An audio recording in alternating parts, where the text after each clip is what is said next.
किया और इस गौरव को बढ़ाया वो भूमिहार ब्राह्मण है।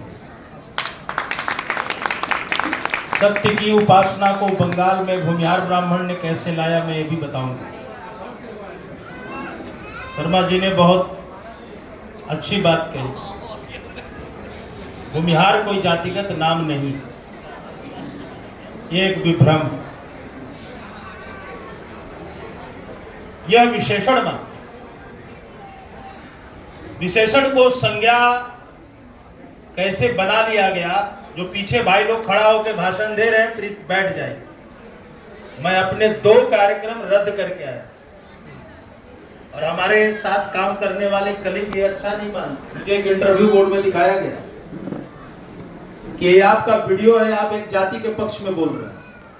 तो मैंने उनको कहा कि एक प्रतिष्ठापित योधे ब्राह्मण जाति के विरुद्ध यदि कोई शंकराचार्य बोलेगा तो उसका प्रत्युत्तर देना पड़ेगा। इसलिए मैं बोल रहा हूं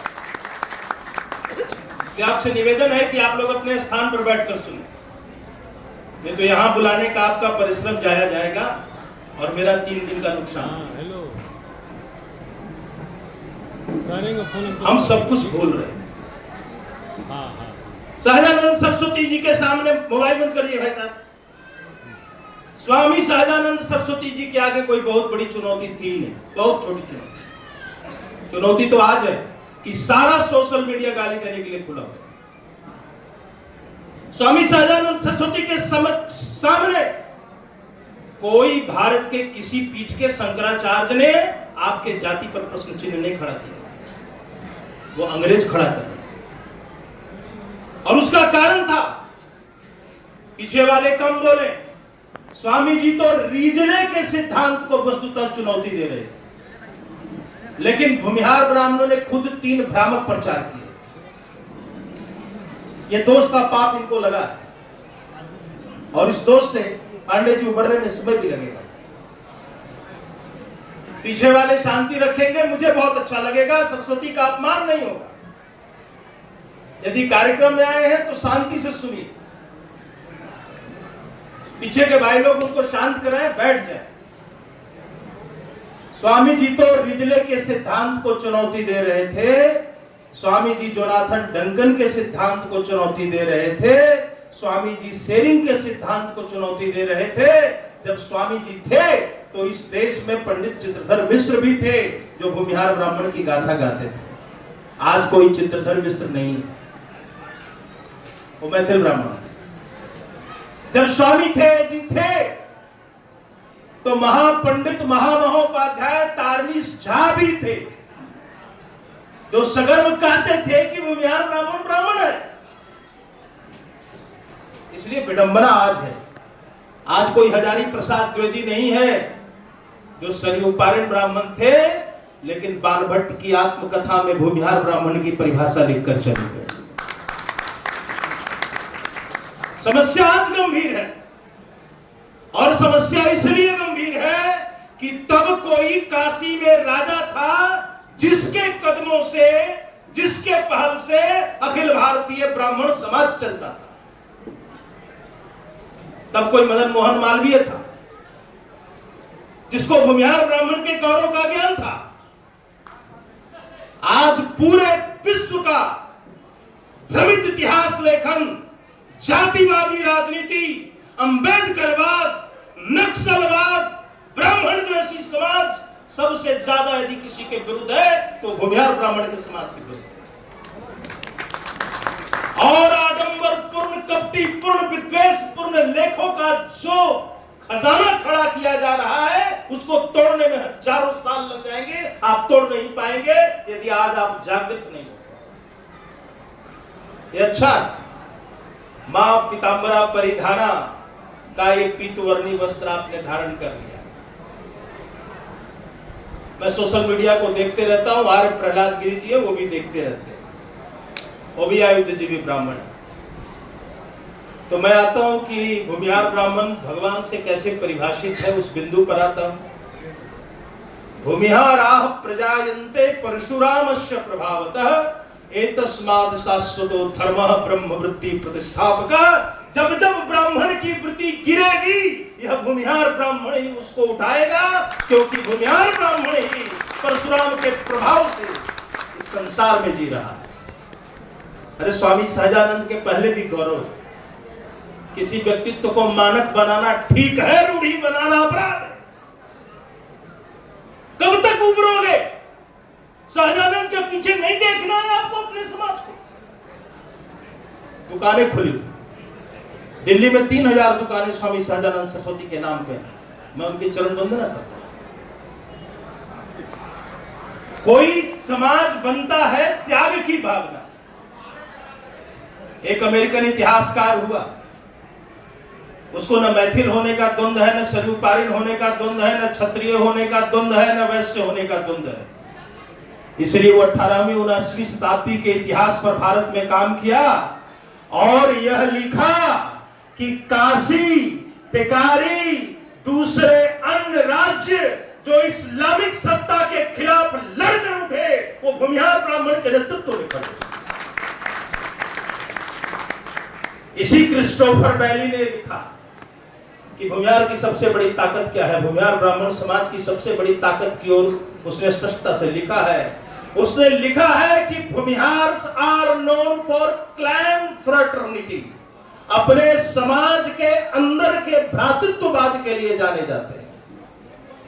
काशी राजा का सैनिक बल इतना बड़ा नहीं है जितना बड़ा सामाजिक बल है। और उदाहरण देता है कि एक युगल किशोर, राजा पंडित युगल किशोर बेतिया के पक्ष में 4 लाख भूमिहार ब्राह्मण उस जमाने में खड़ा हो रहा था जब यह देश बक्सर का युद्ध हार चुका था। इतिहास की सारी भ्रांतियां इस समाज का अध्ययन मिटा सकता है। चलिए हम बक्सर पे बात पे आएंगे। इस देश के प्रधानमंत्री जी को बड़ा गौरव है कि उन्होंने अयोध्या बना दिया, लेकिन यदि मेरी आवाज नरेंद्र मोदी तक पहुंच जाए किसी कारण से, तो ये अमित शाह और नरेंद्र मोदी तक पहुंचने दीजिए और आरएसएस वालों तक पहुंचने दीजिए कि बाबर के खिलाफ यदि किसी ने पहली लड़ाई लड़ी तो यह कूटबद्ध है, इतिहासबद्ध है, भूमिहार ब्राह्मण ने लड़ी। मदार पुराख्यम भूमिहारा द्विजास्तुए तेभ्यस्य यवनेन्द्रश्चैव महायुद्धं संभूतपुरा तेभ्यस्य ब्राह्मणाः सर्वे पराभूता अभवंस्ततः। यह कान्यकुब्ज, बृहद कान्यकुब्ज कुल दर्पण पुस्तक 1528 में लिखी। और खानवा के युद्ध के बाद खानवा का राजा जो युद्ध लड़ने आया, राणा सांगा, इतिहास का विराट पुरुष है, इसमें कोई संशय नहीं है। लेकिन कम से कम इतिहास में उनका नाम तो है। अनंतराम त्रिवेदी को जब यह सूचना मिली कि अयोध्या में मंदिर तोड़ी जा सकती है, वो एक ब्राह्मण सेना लेकर यवनों को विरुद्ध युद्ध करने के लिए कानपुर के पास मदारपुर पर गए।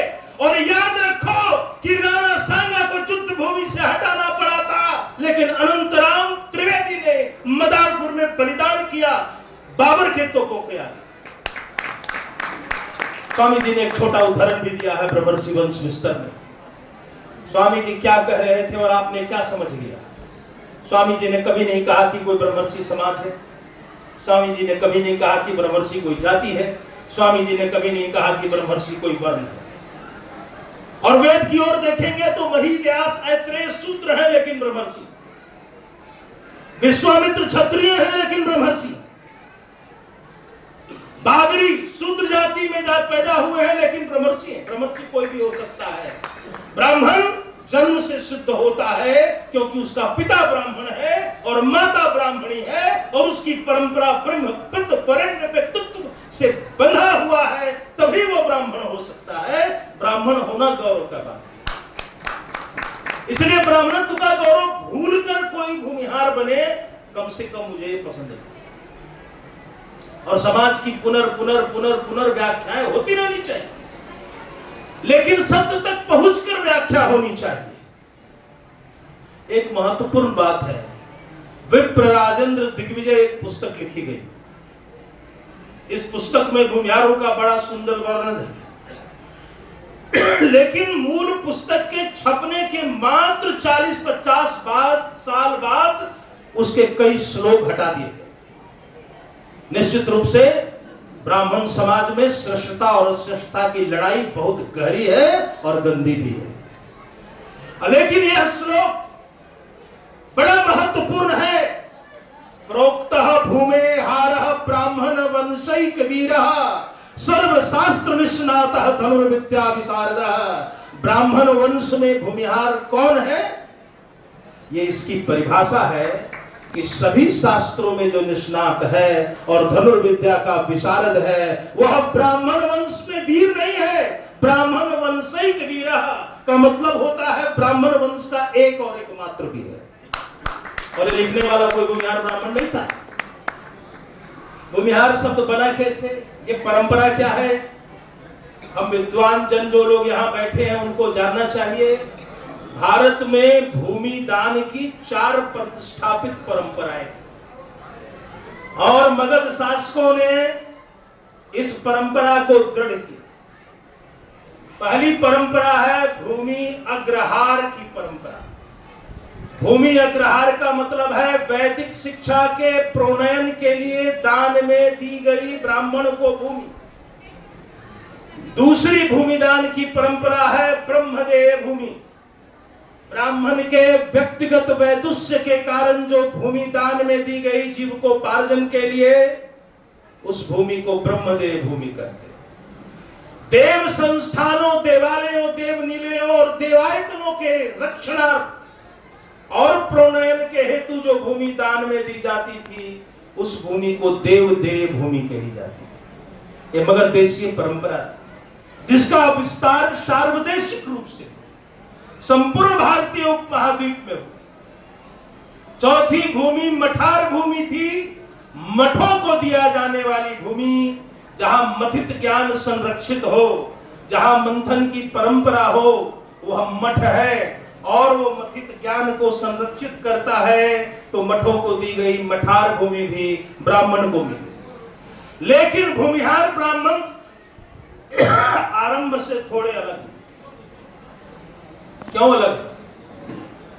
भीष्म का भी प्रश्न कि ब्राह्मण कितने प्रकार के होते, और एक उत्तर महाभारत में भी है, वैसे वेदों में भी उत्तर है। महाभारत कहता है ब्राह्मणों द्विविधा राजन, ब्राह्मण 2 प्रकार के, प्रवृत्तश्च निवृत्तश्च।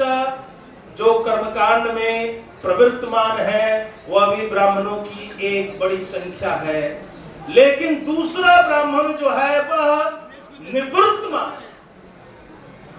यानी कि वह निवृत्त कर चुका है।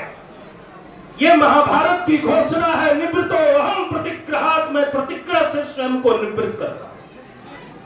लेकिन यहां 2 मौलिक भेद समझने की जरूरत है। क्या भूमिहार ब्राह्मण दान नहीं लेता? मूर्खतापूर्ण बात। भूमिहार ब्राह्मण दान ले सकता है। दान के स्वरूप कितने, और प्रतिग्रह और दक्षिणा में भेद है। मैं मगध की भूमि में पैदा हुआ। हमारी दादी माँ कहती थी कि पंडित जी इन्हें इधा दे दो, पूजा कर रही थी है, दक्षिणा दे दो। वो किसी विश्वविद्यालय में हमारी तरह पढ़ने दिल्ली नहीं भेजी, लेकिन उसको यह भेद पता है। सिद्ध व्यक्ति को उसकी सिद्धि के बदले दिया गया परिदान सिद्धा, दक्षता के बदले किसी ब्राह्मण को दिया गया दान दक्षिणा है। शिव भी दान लेते, जब वो ज्ञान देने के लिए दक्षिण मूर्ति स्वरूप में आते हैं और कैलाश से सीधे दक्षिण को देखते हैं। यह जो ज्ञानोपदेशक उपदेशता शिव दक्षिणा मूर्ति बनता है, तो शिव दान को स्वीकार करता है, तो भूमिहार ब्राह्मण दान क्यों नहीं स्वीकार करता? लेकिन हाँ, वह प्रतिग्रह नहीं लेगा। प्रतिग्रह शांति मंत्र पढ़कर दान नहीं लेगा। और इसीलिए मगध में एक शासक समुद्रगुप्त हुआ, अपने सिक्का पर ब्राह्मण नहीं लिखा, अप्रतिग्रह लिखा। तो प्रतिग्रही केवल ब्राह्मण होता है, क्षत्रिय कभी अप्रतिग्रही नहीं होता, वैश्य कभी अप्रतिग्रही नहीं होता, शूद्र कभी प्रतिग्रही और अप्रतिग्रही नहीं होता। तो समुद्रगुप्त ने शाप किया है, अप्रतिग्रह की परंपरा का वो पालन करने वाला है। और उसी इलाहाबाद की प्रयाग प्रशस्ति में लिखता है, भगवान को सीधे स्मरण नहीं किया है, लेकिन पूरे भारत को चतुर उदधि स्वादित सलिल यस्ता लोक धामनो देवस्य, धरती पर देवता के समान प्रतिष्ठित समुद्रगुप्त कहता है, कृतांत परशु जयात्य वीरा, मैंने परशु से अपने विजय को सुनिश्चित किया है। कभी भी क्षत्रिय परशु पे गर्व नहीं करता है, कभी भी वैश्य परशु पे गर्व नहीं करता है, कभी भी कोई शूद्र वंश का वीर परशु पे गर्व नहीं करता है। यदि परशु पर कोई गर्व करता है तो ब्राह्मण वंश का वीर गर्व करता है। लोग कहते हैं कि भूमिहारों का तो इतिहास ही नहीं है। अरे इतिहास कैसे मिलेगा बंधु? बड़ी मूर्खतापूर्ण बात कर रहे हैं। अंग्रेज भी 1901 तक ब्राह्मण जनसंख्या में ही इनकी जनसंख्या गिन रहे थे, तो अलग से इतिहास कहां से मिलेगा? इतिहास में तो संश्लेषण, विश्लेषण, तार्किक उसकी गवेषणा और अवलोकन से तर्क संगत तरीके से इसके चरित्र को निकालना पड़ेगा। ऐसे कैसे निकलेगा? तो हम यदि चाणक्य के वंशज स्वयं को कहते हैं तो उसका ऐतिहासिक कारण होना चाहिए। तो एक कारण तो समाज सापेक्ष होता है। मगध में चनकिया बाभन होते और उनका गोत्र कौटिल्य होता, लेकिन यह पर्याप्त नहीं है। पर्याप्त कैसे होता है, यह सिद्ध कैसे होता है, यह महत्वपूर्ण है। जब कामंदक नाम के लेखक ने 5वीं शताब्दी में नीति सार नाम का पुस्तक लिखा तो चाणक्य के लिए एक श्लोक लिखा, अपने पूर्वाचार्यों के लिए एक श्लोक लिखा, और अपने पूर्वाचार्य के वंदन में वो लिख रहा है कि वो मगध देशस्य अप्रतिग्रही अयाचकः ब्राह्मणः शब्द का प्रयोग किया। वो मगध देश के अप्रतिग्रही और अयाचक, और वो इतने महान हुए कि उनकी कुलवंश परंपरा ने उनको ऋषि मानकर कौटिल्य को गोत्र मान लिया, कौटिल्य को गोत्र मान लिया और अपनी पुरानी गोत्र परंपरा को छोड़ दिया, क्योंकि उस वंश में चाणक्य से महत्व कौन हो सकता। भूमिहार ब्राह्मणों में कई ऐसे गोत्र हैं। दूसरे पंडित आचार्य प्रश्न पूछते, अच्छा ये गोत्र तो हमारे में नहीं होता। अरे पहले विवेकपूर्ण दृष्टि से विश्लेषण जरूरी है। कामंदक को पढ़ा नहीं आपने।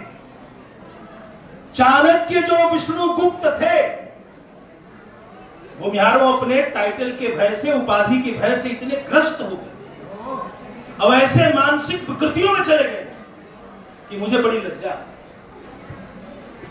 चतुर्वेदी, द्विवेदी, त्रिवेदी, पाठक, त्रिवेदी, तिवारी इत्यादि इत्यादि ये आस्पद है। भूमिहार ब्राह्मणों के यही आस्पद है जो अन्य ब्राह्मणों के हैं, लेकिन भूमिहार ब्राह्मण राजन्यक ब्राह्मण होने से शाही, सिंह, राय, प्रधान, भोक्ता, महतर इन उपाधियों को प्राप्त किया। अब एक सज्जन बोल रहे थे कि भूमिहारों ने सभी की टाइटल ले ली। नहीं प्रभु, ये उल्टा है। भूमिहारों के अनुकरण ने भूमिहारों के टाइटल से दूसरे भी राय लिखने लगे, दूसरे भी कई प्रधान लिखने लगे। भूमिहार ब्राह्मणों को चोरों, धार्मिक चोर को पकड़ के दंडित करने का अधिकार था। भूमिहार ब्राह्मण तकुवर कहे गए हैं, ठाकुर कहे गए हैं। वो लोक धामनो देवस्य सूत्र से धरती के देवता कहे गए। सिंह और सिन्हा तो अंग्रेजों के पीरियड में स्पेलिंग पढ़ने का दोष है। इसको गोत्र नाम आदि प्रकरण में जोड़ना मूर्खता है। अंग्रेज ने SINHA को सिन्हा पढ़ दिया, अब उस विवेचन में आप लगे। कायस्थ की टाइटल है, भूमिहार ने कैसे लिया? अरे तो राजपूतों में शाही मिलती है। आपको भी ज्ञात हो कि जहांगीर ने उत्तर भारत में पहली बार हुसैपुर हथुआ राज के पंडित खेमकरण को खेमकरण बहादुर शाही की उपाधि माही मराठे के साथ दी, जब हथुआ राज ने मुगलिया सत्ता को मानने से इनकार कर। और याद रखो, यदि भूमिहार ब्राह्मण पे गौरव है तो मैं कई क्रम में उल्टा चल रहा। शाक्त प्रमोद एक पुस्तक है, महाविद्या की उपासना में उससे बड़ी पुस्तक कोई है नहीं। शास्त्र को हमारा योगदान कितना बड़ा है। महाविद्या की यह पुस्तक बेतिया के राजा द्वारा लिखवाई गई है और तंत्र सोसाइटी ऑफ इंडिया ने इसको पब्लिश किया।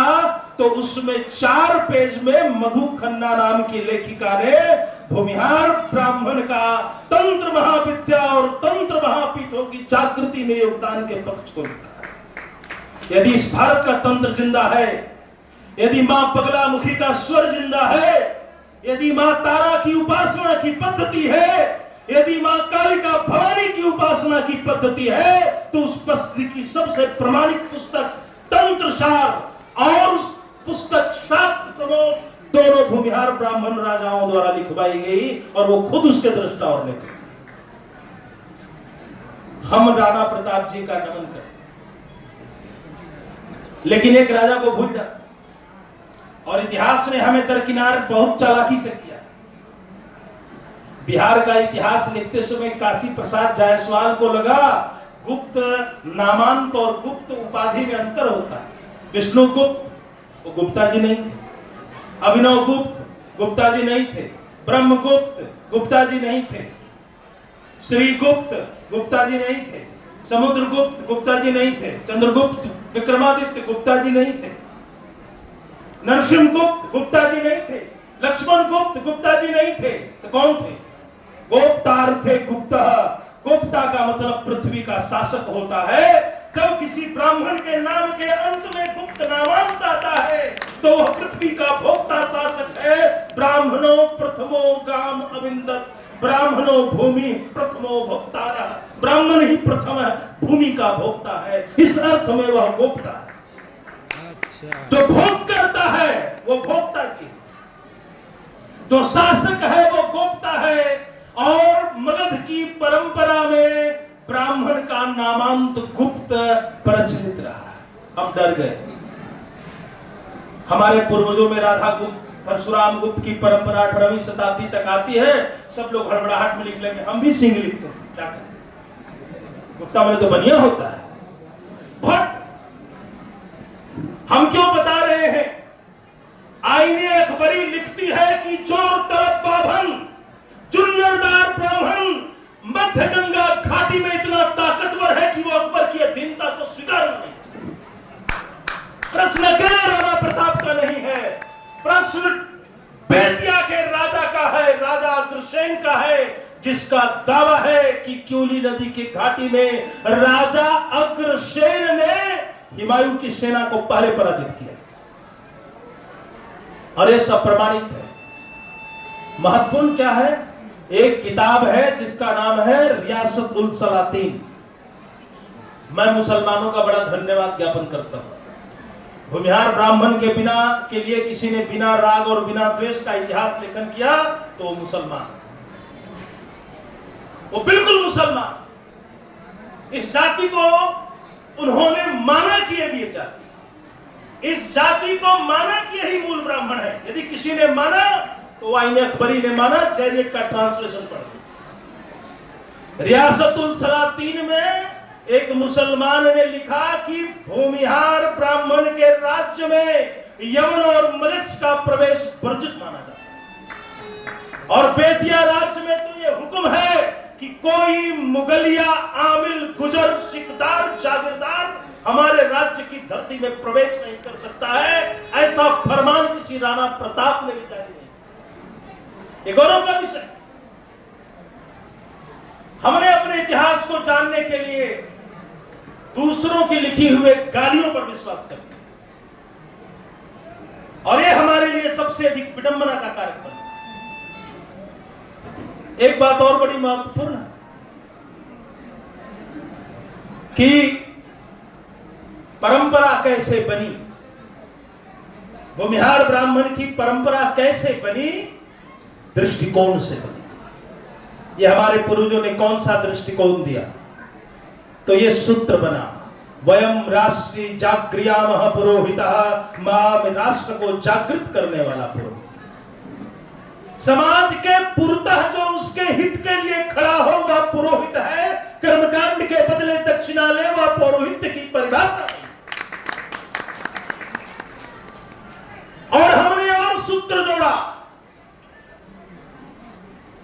चाणक्य चंद्रगुप्त की सेना के पीछे खड़े राजनीति का सूत्रधर खड़ा है, राजनीति का मनस्वी पंडित कूटनीतिज्ञ महा आर्ष पंडित खड़ा है। वो भारत की विजय देखना चाहता है। जनसंख्या का महत्व तब कथितः, यह जो अर्थशास्त्र है कथिता, यह जो अर्थशास्त्र है यह मैंने नहीं कहा है, यह हमारे पूर्वाचार्यों ने कहा।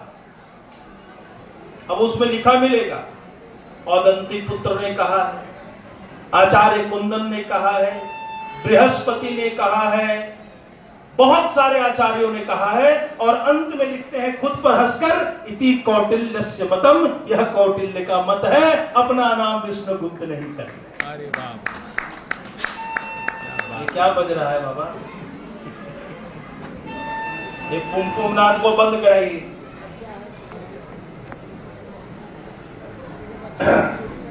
चाणक्य ने जो किया समाज के लिए, भारत के लिए, राष्ट्र,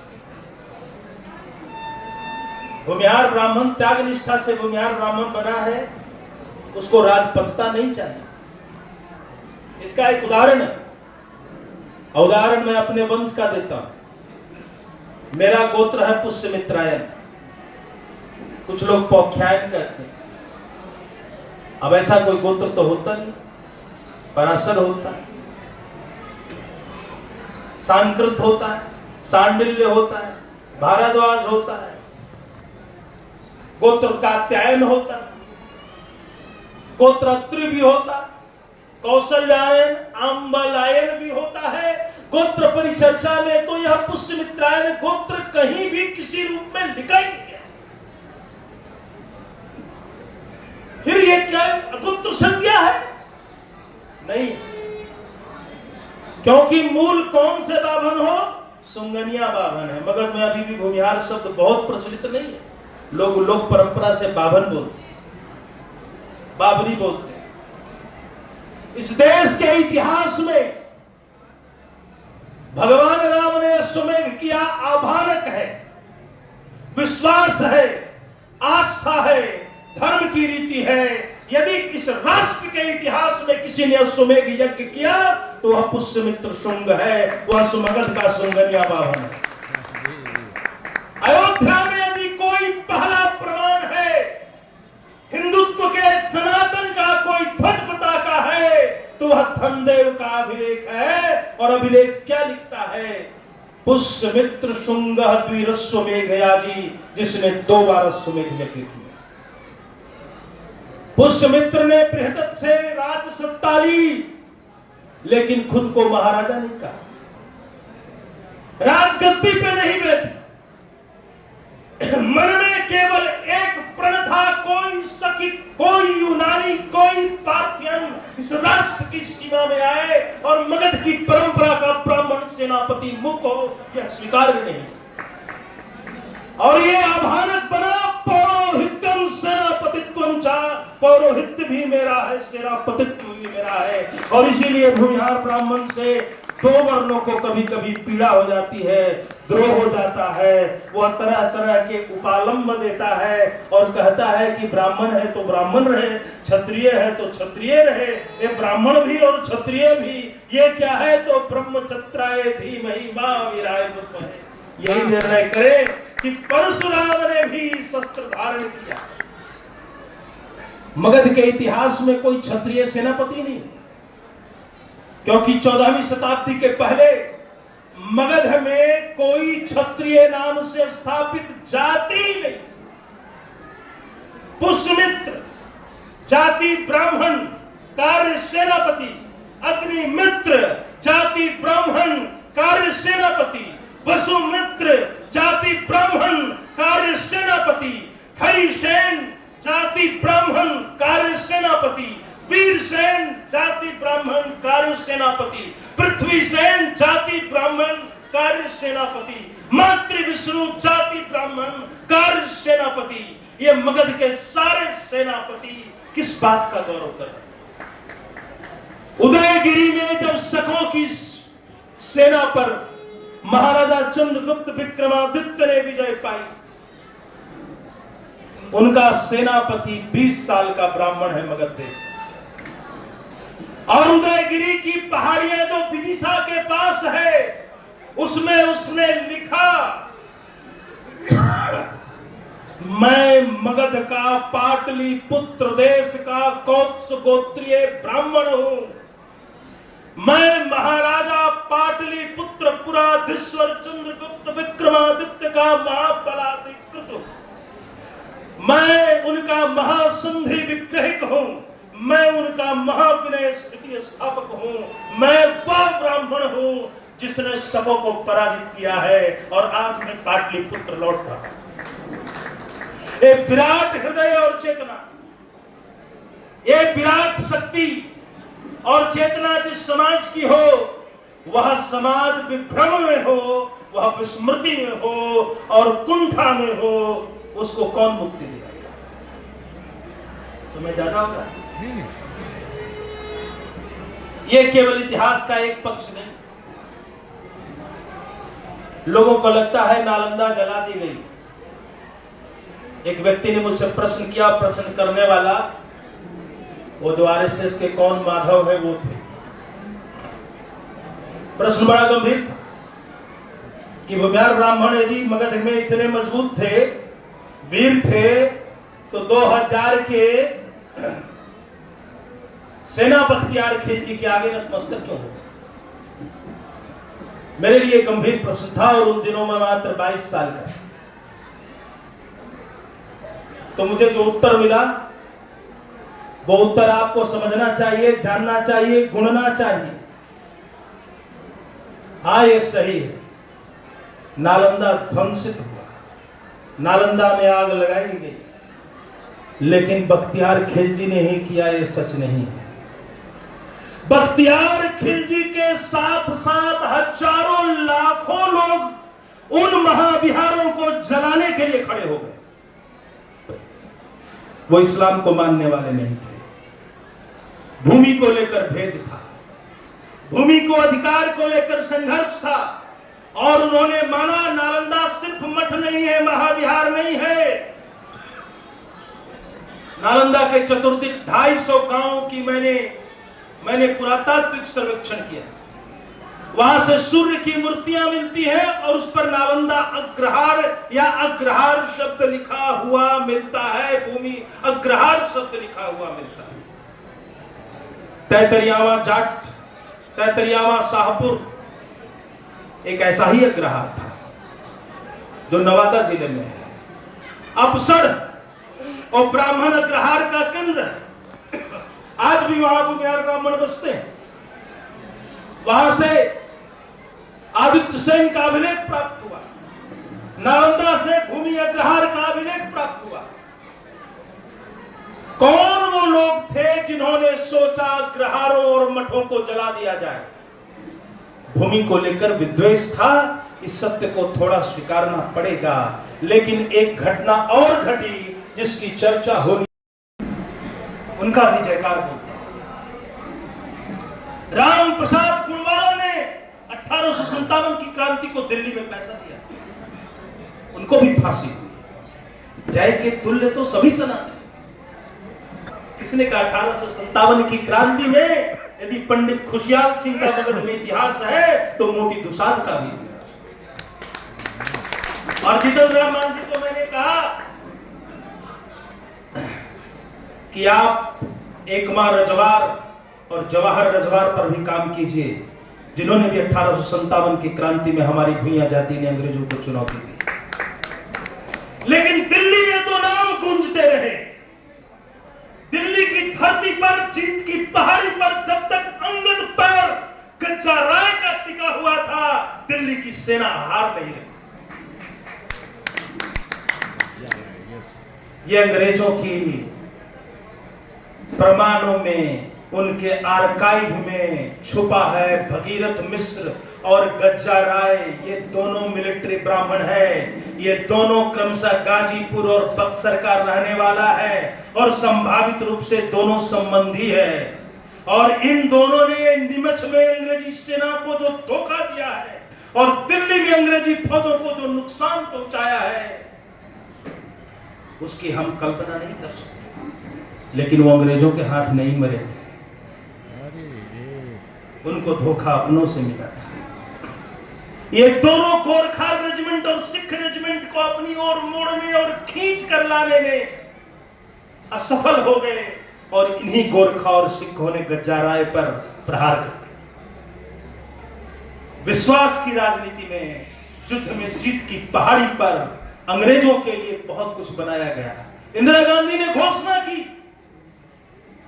कि यह जो सिपाही म्यूटनी का टावर है यह भारतीयों के नाम हो, लेकिन वहां भारत के जिस अनमोल सिपाही जो इस वंश में पैदा हुए उनका नाम कहीं नहीं लिखा हुआ। मैंने आजादी के अमृत महोत्सव के समय में अपने विश्वविद्यालय की ओर से बाबू गज्जाराय और पंडित भगीरथ मिश्र के सम्मान में एक आयोजन किया और विश्वविद्यालय के वाइस चांसलर से के सभी बुद्धिजीवियों को बुलाया और बताया कि इस मोर्चे पर लड़ाई किस प्रकार से लड़ी गई थी। हमारी गाथाओं का अंत नहीं है। चंद्रशेखर आजाद की हमने बात की, उनके बड़े एक छोटे पापा जिनका नाम काशीनाथ तिवारी था। आपको जान के आश्चर्य हुआ कि वो टिकारी के राजा के दरबार में आए थे, किस कारण से? हमारे कांतिकुब्ज बंधुओं ने गरीब चंद्रशेखर के परिवार को कहा था कि तुम धनंजयी ब्राह्मण हो और पूजा नहीं करा सकते। प्रसन्न स्वामी जी के संदर्भ में जरूरी है, यह केवल एक जगह नहीं हुआ है कि कौन ब्राह्मण पूजा कराएगा। कर्मकांड के लोभ का हस्र क्या था? तो एक परिवार झाबुआ भाग के गया कि हम आदिवासियों की पूजा करा लेंगे। ये वेदना देखिए। और किसी ने बताया कि मगध में कांतिकुब्ज वंश का ही एक टिकारी राजवंश है, तो काशीनाथ तिवारी टिकारी आए। और टिकारी आने के बाद राजा से उन्होंने कहा कि मुझे कोई छोटी मोटी नौकरी दे दीजिए, कुछ गांव पौरोहित्य के लिए दे दिए। क्यों? क्योंकि माना जाता है कि आपने भूमिहार ब्राह्मणों से कहा है कि पौरोहित्य छोड़ दो। देखिए ये त्याग ही कैसे किस रूप में बदला, इसका भी प्रमाण है। टिकारी के राजा सुंदर सिंह ने कहा कि अन्यान्य ब्राह्मण भाई हमारे निर्धन हैं, भूमिहार ब्राह्मणों के पास अतुलनीय भूमि संपदा है, वो सेना और शासन में है, इसलिए अपने अन्य ब्राह्मण भाइयों के लिए उनको पौरोहित्य छोड़ देना चाहिए। अच्छा। और यहां तक कि 1840 में गया के दक्षिणार्थ सूर्य मंदिर का पौरोहित्य टिकारी के राजा मित्रजीत नारायण सिंह ने शतद्वीपी ब्राह्मणों को दान स्वरूप दिया, भूमिहार ब्राह्मणों से लेकर। देव में भी यही बात की घोषणा की गई औरंगाबाद, लेकिन वहां के एक सरिया ब्राह्मणों ने कहा हम इनके साथ लेंगे, पौरोहित्य कर्म में इनको साथ रखेंगे, मंदिर की अधिकारिता पूर्णतः इनको नहीं सौंपेंगे। तो हमने आने वाले ब्राह्मण समाज को पौरोहित्य लाभ लेने के लिए दिया।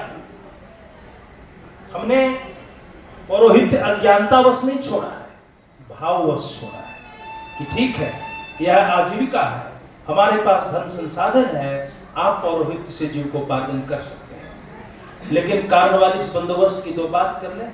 जब वो गन्ना करने चला तो बंगाल से बिहार में 56,000 जमींदार भूमिहार ब्राह्मण जाति के, कुछ केवल ब्राह्मण कहना चाहते थे, कुछ मिलिट्री ब्राह्मण के कैटेगरी में थे। और इसका एक पूर्वज वारेन हेस्टिंग्स अपनी आत्मकथा में लिखता है, neither Maratha nor Mughal the biggest terror is military ब्राह्मण फ्रॉम मिडिल गंगा प्लेन। न मराठा का डर है न मुगल का डर है, यदि डर अंग्रेजी शासन को किसी का है तो अहमद गंगा घाटी का ब्राह्मण सैनिक ब्राह्मण, इसका डर है अंग्रेजी शासन को, इसके अलावा किसी का डर नहीं। अंग्रेजों ने वही निर्णय किया। वारेन हेस्टिंग्स मुकदमा हार रहा था, और अंग्रेज स्त्रियां छाती पीट रही थी। तुमने सन्यासियों के विद्रोह को दबाने के लिए ब्राह्मणों की हत्या की, ब्राह्मण स्त्रियों के साथ बलात्कार करवाया। ये अंग्रेजी सभ्यता पर दाग है। उस कोर्ट के मुकदमे में 3 को ब्राह्मण कहा गया। 3 राजाओं के नाम वहां दर्ज। राजा चेत सिंह काशी, फतेह बहादुर शाही हथुआ सिवान सारण्य जनपद, और राजा नंद कुमार राय वीरभद्रपुर बंगाल, कि इन तीनों के मामले में वारेन हेस्टिंग्स इतना क्रूर क्यों था। अंग्रेज ने बचाव के पक्ष में जो कहा वह इतिहास बनता जा रहा है, इसलिए इसको याद रखना जरूरी है। वारेन हेस्टिंग्स के वकील ने कहा कि ब्राह्मण का काम दान लेना है, ब्राह्मण का काम भिक्षावृत्ति, ब्राह्मण का काम कर्मकांड है। जो व्यक्ति इस काम को करता है भारत में शास्त्र में वही ब्राह्मण माना जाता है। वारेन हेस्टिंग्स पर आरोप गलत है। जो लोग शस्त्र उठाकर युद्ध में लड़ रहे थे वो क्षत्रिय का धर्म है, वो ब्राह्मण कर नहीं सकता है। और इस जाति का एक नाम भूमिहार है, इसलिए इसको ब्राह्मण नहीं माना जा सकता। ये विडंबना वारेन हेस्टिंग्स के विरुद्ध एक केस में दर्ज किया। और वहां के बाद अंग्रेजों ने कुछ लोगों को महामहोपाध्याय उपाधियां देना, ये भी जानना जरूरी है। ये महामहोपाध्याय कहा जाने लगा।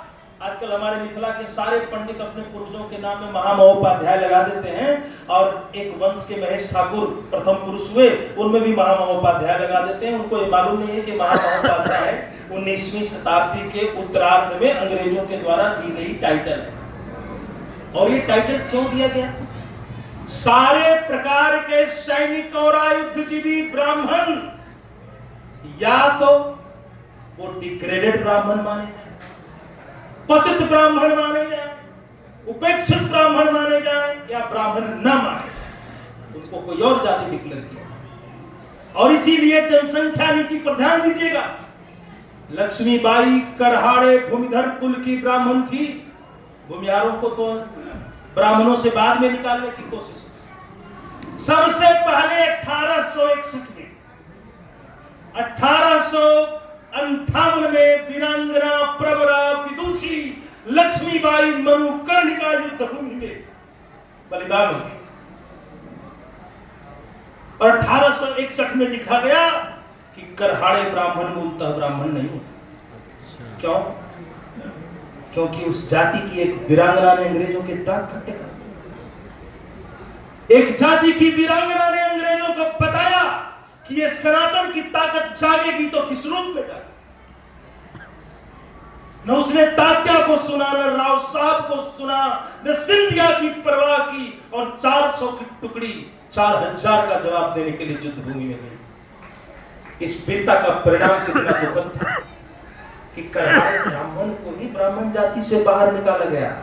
उसका भविष्य परिणामी भूमिहार ब्राह्मण ही निकलना था कि इसको भी ब्राह्मण वर्ग से निकालने की साजिश होनी चाहिए। लेकिन ये महामहोपाध्यायों की कथा क्या है? ये अंग्रेज पोषित पंडितों ने 19वीं शताब्दी में आयुधजीवी ब्राह्मणों के खिलाफ गालियां लिखनी शुरू। भूमिहार तो थोड़े बच गए। ब्राह्मण कुल के भूषण भार्गव वंश के नायक हेमचंद्र विक्रमादित्य के लिए जाति भास्कर में पूरे 1.5 पेज गालियां लिखी। जोगेंद्र भट्टाचार्य ने तो टैगोर के परिवार के लिए 36 पेज में पिराली ब्राह्मण करके गालियां लिखी। ब्राह्मण द्वारा ब्राह्मण को गाली देना अंग्रेजों के संरक्षण में पैदा।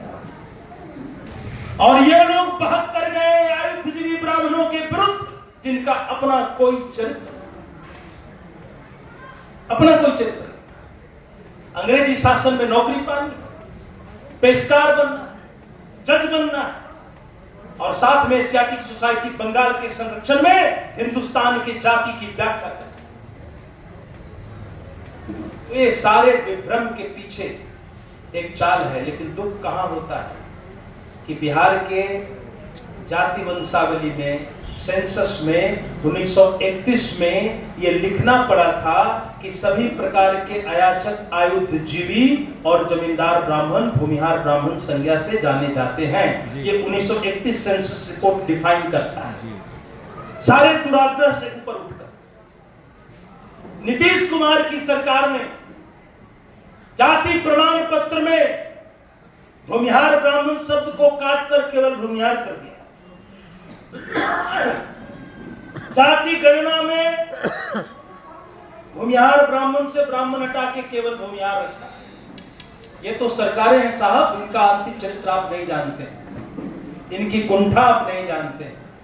लेकिन एक बात आपको स्पष्ट कर दूं, जिसका मुझे पीड़ा है, एक भूमिहार ब्राह्मण कोई कोर्ट नीतीश कुमार के विरुद्ध नहीं गया, बिहार की सरकार के विरुद्ध नहीं गया। ये दुख का विषय। इस शब्द के साथ मैं संभाषण समाप्त करता हूं। आप भूखे हैं, हमें पता है। दिनकर जी की 2 पंक्तियां बड़ी अच्छी हैं। नत हुए बिना जो असनी खात सहती है, स्वाधीन जगत में वही जाति रहती।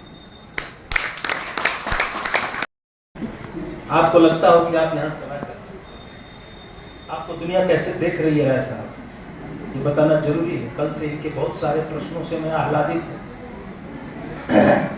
इनके साथ ही रह रहा हूं। वेटिकन सिटी एक रिपोर्ट में कहती है कि भारत में क्रिश्चियनिटी के विकास में मध्य गंगा घाटी में एक जाति बाधक है। यह एक एंशिएंट कास्ट है ऑफ मिलिट्री ब्राह्मण्स, जो सनातन धर्म हिंदू धर्म मानने वाली छोटी जातियों के बुद्धि को नियंत्रित कर रही है, उनको धमका देती है या प्यार से समझाती है। कुछ भी लिखा हो, हमारे पिताजी की करते। पता चला उनको कि गांव में शुक्र का मांस और भोज हो रहा, कंठी माला पहन के ईसाई आ रहे। मेरी माता जी ने पिताजी को कहा कि आप जाइए देखिए क्या हो। तो ऐसी बहुत सारी घटनाएं घटी हो। वेटिकन की रिपोर्ट कहती है 1% भी कोई जाति जो धर्म परिवर्तन करके क्रिश्चियनिटी में नहीं गया है, वह जाति भूमिहार ब्राह्मण जाति। और ये भोजपुर और मगध में क्रिश्चियन चर्च को पसरने में सबसे बड़े बाधा का काम कर रहा है। अब दूसरी रिपोर्ट की भी एक बात करते हैं, ये चाइना में है। जब मगध की धरती पर, जब भोजपुर की धरती पर रक्तपात था, रक्त स्नान था, कौन कर रहा था आप सभी जानते। मैंने उसकी खूब रिपोर्टें पढ़ी हैं, उसको बहुत अच्छे से देखा है, सरकार के मंतव्य को भी जाना है, लेकिन वो सब महत्वहीन है। महत्वपूर्ण क्यों है? किसने मुखिया जी का नाम लिया था आपने की? मुखिया जी का एक बात है जो बहुत महत्वपूर्ण है। ये जो बंदूकें हमारे खिलाफ है, ये भारतीय कंधे पर चाइनीज बंदूक है। अच्छा। ये एक सेंटेंस बहुत कुछ करता है। इस पुरुलिया के रास्ते जो आर्म्स पहुंच रहे थे, एक दावा एमसीसी का 3.5 लाख कैडर है मेरा बगल में, पार्टी यूनिटी 1.5 लाख का कैडर है मेरा, पीपुल्स वार ग्रुप 2 लाख का कैडर है मेरा। ये जंग जिसमें शासन, ये जंग जिसमें बिहार पुलिस की भूमिका, बिहार मिलिट्री पुलिस की भूमिका तक संदिग्ध है। किसी राज्य के सरकार की नीति पूरी तरह से संदेह के दायरे में, वहां हमने अपने आत्मबल का परिचय दिया। तो इस आत्मबल के परिचय को जितना भारत नहीं दिखा रहा है साहब, उतना चाइना ने देखा और कहा कि लेनिनिस्ट माओइस्ट रिवॉल्यूशन में, भारत में माओइस्ट रिवॉल्यूशन में यदि कोई बाधा पहुंचा रहा है तो भी लिखता है कि वो मगध का, काशी का, इस क्षेत्र का एक जाति है, जो जाति मिलिट्राइज्ड ब्राह्मण की कम्युनिटी है और वह नक्सलवाद के खिलाफ युद्ध लड़ रही है। इन शब्दों के साथ मैं आपको बहुत बहुत धन्यवाद देता हूं। हमारे संचालक महोदय जी, हमारे माननीय अभिभावक, हमारे विद्वान 2 साथी और हमारे भाई यहाँ आए और बहुत उच्च स्वर में